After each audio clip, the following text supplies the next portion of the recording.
आणि हॉटेलकर थकबाकी प्रकरणी निलेश राणेंना पुन्हा एकदा पुणे पोलिसांकडून त्यांना दिलासा देण्यात आलेला आहे। निलेश राणेंकडून मिळकतीचा 25 लाखांचा धनादेश पालिकेकडे जमा करण्यात आलेला आहे आणि त्यामुळे त्यांना दिलासा मिळालाय। उर्वरित रकमेचा वाद सुरू असल्याच्या आक्षेपाने थकबाकी शून्य केली हे कारण देण्यात आलेलं आणि या हॉटेलकर थकबाकी प्रकरणी निलेश राणेंना हा दिलासा मिळालाय।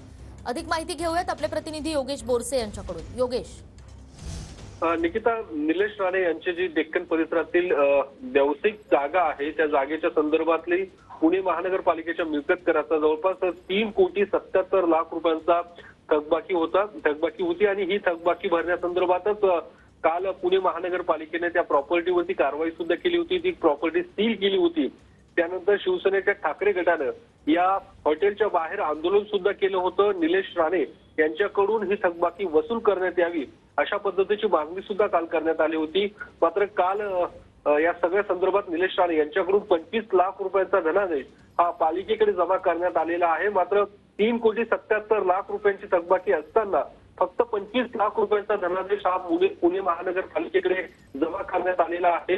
या संदर्भात पुणे महानगरपालिकेने स्पष्ट केलंय की उर्वरित रकमेचा जो काही आहे तो वाद सुरू आहे।